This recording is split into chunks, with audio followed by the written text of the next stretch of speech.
Hello and welcome back to another video.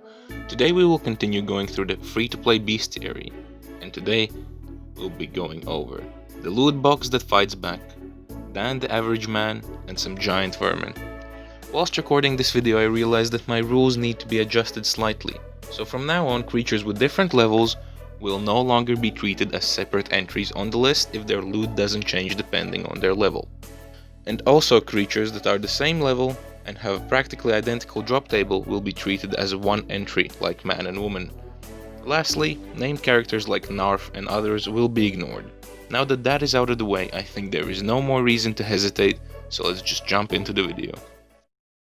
Let's start it off with Imps. These sad excuses for a demon are essentially a loot box. They have quite a few good drops to look forward to, like the Mind Talismans and Wizard Mesgog's Anal Beads. However, they also have a plethora of complete garbage drops. Now straight away I will say a big thank you to Chad here for letting me know where to find a steady supply of Imps. I genuinely didn't know about it.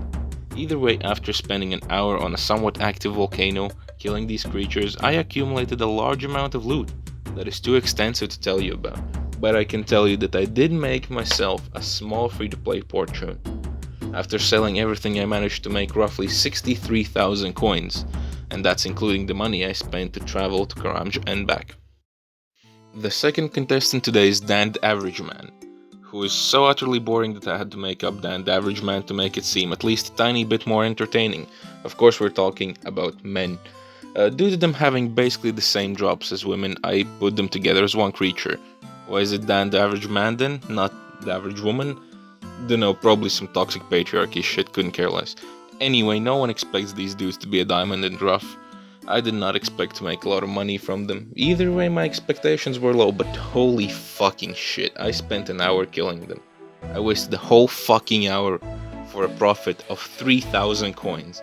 I could have literally just gone to Grand Exchange and said I'm dancing for money and I would have made more money in 5 fucking minutes. Last but not least, we have giant rats coming in with levels 3, 6 and 26. There was hardly much excitement in killing them.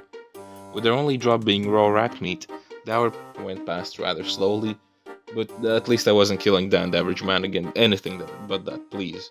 But in all honesty, killing these overgrown vermin wasn't that bad. I managed to collect 211 pieces of raw rat meat, which really would be worth around 15k I think?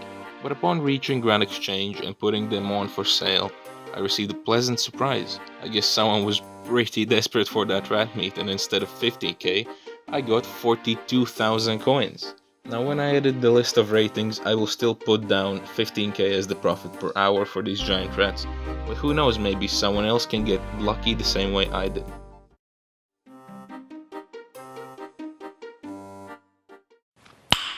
Nice. There we go guys, the end of another video. This time in the outro I don't have too much to say apart from I hope you enjoyed the video. If you did enjoy it, be sure to leave a like, maybe even subscribe, and hell, if you're feeling particularly adventurous, you might leave a comment.